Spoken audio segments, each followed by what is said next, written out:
Quando você pensa no Brasil, o que vem à sua cabeça? Talvez a imensidão da Amazônia, o litoral com praias lindas, ou as montanhas de Minas. Mas e se eu te dissesse que tudo isso está ligado a um único tema que costuma passar despercebido por muita gente? O relevo. Sim, o jeito como o solo se apresenta, sobe, desce, se estende ou se esconde, diz muito sobre quem somos, como vivemos, onde plantamos, por onde correm nossos rios e até onde construímos nossas cidades. O relevo brasileiro é como a pele do nosso território, cheia de texturas, histórias, marcas do tempo. E hoje a gente vai explorar isso juntos, com calma, como quem viaja pelo mapa com os pés no chão e a cabeça nas nuvens. Antes de mais nada, é importante entender o que é relevo. Relevo é a forma da superfície terrestre. Aquilo que você pisa, sobe, contorna. Montanhas, planícies, chapadas, depressões, vales, tudo isso é relevo. Ele é formado por forças internas, que vêm de dentro da Terra, como os movimentos das placas tectônicas, os vulcões e os terremotos, e por forças externas como o vento, a água da chuva, o sol, o tempo. Elementos que desgastam, moldam, corroem, transportam, depositam. O relevo do Brasil tem uma característica muito especial.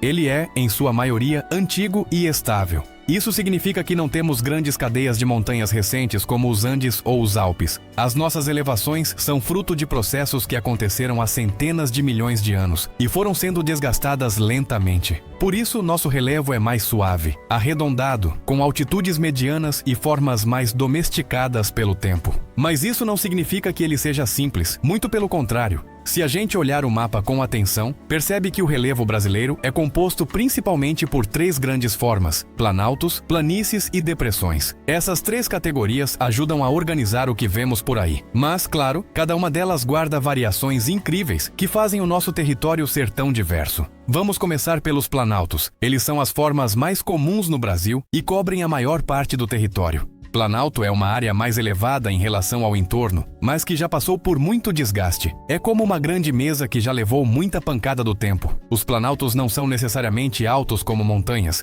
mas se destacam por estarem acima das áreas vizinhas. Aqui no Brasil temos vários. O Planalto Central, por exemplo, ocupa grande parte do centro-oeste e do sudeste. É sobre ele que está nossa capital, Brasília. Já no sul temos o Planalto Meridional, com aquelas coxilhas gaúchas que parecem ondas verdes no campo. No nordeste, a Borborema. No sudeste, as serras do Espinhaço, da Mantiqueira, do Mar. Esses planaltos foram esculpidos principalmente pela ação do tempo. O vento, a chuva e os rios foram desgastando a rocha ao longo das eras, criando formas arredondadas, vales, topos mais suaves.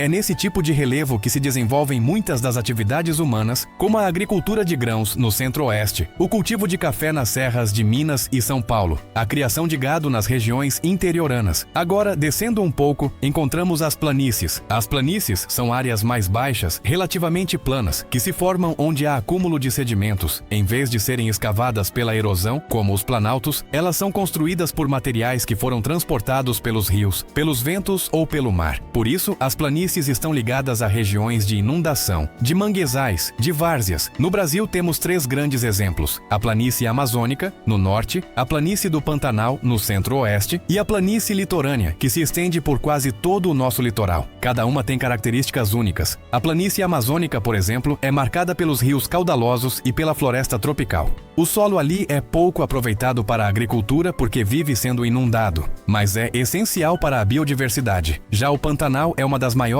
planícies alagadas do mundo, com um ciclo hídrico impressionante. E a planície litorânea é onde estão várias cidades costeiras, áreas de turismo, portos e dunas. Entre planaltos e planícies, temos ainda as depressões. Elas são áreas mais rebaixadas em relação ao entorno. Algumas surgem por causa da erosão intensa. Outras são antigas bacias sedimentares que foram afundando ao longo do tempo. Existem depressões absolutas, que ficam abaixo do nível do mar, e relativas, que são apenas mais baixas do que as áreas ao redor. No Brasil, as depressões são bastante comuns, especialmente entre os planaltos. Uma das mais conhecidas é a Depressão Sertaneja, no Nordeste, que forma aquela região semiárida, cheia de desafios para quem vive ali. Também temos a Depressão do Tocantins, a do São Francisco, e muitas outras espalhadas pelo interior. Mas não para por aí. Dentro dessas três grandes categorias, planaltos, planícies e depressões, existem formas menores e muito curiosas que merecem atenção. As chapadas, por exemplo, são áreas planas que ficam no topo de um relevo mais elevado, geralmente com bordas abruptas. Elas são muito comuns no Brasil Central e no norte do país. As chapadas do Veadeiros, dos Guimarães, Diamantina, lugares lindos e cheios de importância ecológica. Quando você olha uma chapada de longe, parece um grande muro natural recortando o céu. Outro exemplo são as cuestas, formas inclinadas, com um lado suave e outro íngreme. Elas surgem em áreas de relevo sedimentar, onde camadas de rochas com diferentes resistências à erosão criam esse efeito assimétrico. É o caso das cuestas do interior de São Paulo.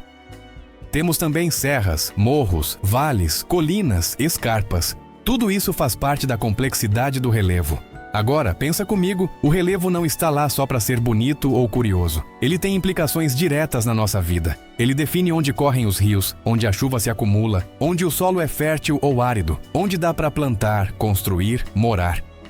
Ele influencia o clima, a vegetação, a economia. É por isso que algumas regiões são grandes produtoras agrícolas, outras são centros industriais e outras áreas de preservação.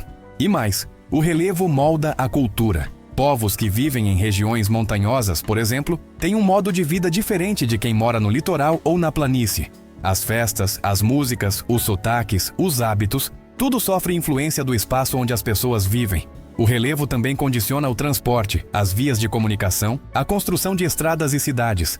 Não é à toa que, historicamente, as cidades foram surgindo em áreas com relevo mais favorável. E o mais interessante de tudo isso é perceber que o relevo está sempre mudando. Mesmo parecendo estático, ele está em constante transformação. Às vezes devagar, ao longo de milhões de anos. Outras vezes, mais rapidamente, quando ocorre um deslizamento, uma enchente, uma obra que modifica o solo. E também pela ação do ser humano, que escava, nivela, cimenta, desmata. Essas mudanças nem sempre são para o bem. Muitas vezes, elas agravam problemas como erosão, enchentes, perda de solo e desequilíbrios ambientais. Por isso, estudar o relevo brasileiro não é apenas um exercício acadêmico. É um passo importante para entender melhor o nosso território, nossas riquezas, nossas vulnerabilidades. É saber onde estamos pisando, literalmente. O Brasil tem um relevo que, embora não tenha montanhas gigantescas, é cheio de nuances. Ele é a base sobre a qual tudo acontece. Cada cidade, cada estrada, cada rio segue o caminho que o relevo permite. E se a gente aprende a observar isso, começa a enxergar o país com outros olhos. Agora que você já fez essa viagem comigo pelos altos e baixos do território brasileiro, que tal continuar essa jornada? Tem muita coisa para explorar. Solos, climas, vegetação, bacias hidrográficas, tudo conectado com o relevo. E aqui no canal, a gente continua trazendo esse tipo de conteúdo para você entender mais do mundo à sua volta. Então, se curtiu esse vídeo, já deixa o like para apoiar o nosso trabalho, se inscreve no canal se ainda não for inscrito e ativa o sininho para não perder as próximas aulas. E aproveita os comentários aqui embaixo para me contar. Qual paisagem do Brasil mais te impressiona? Já visitou alguma chapada, planalto ou ficou de queixo caído com uma serra? Vamos trocar ideia. Até a próxima e não esquece, o relevo é só o começo da história que o nosso território tem para contar.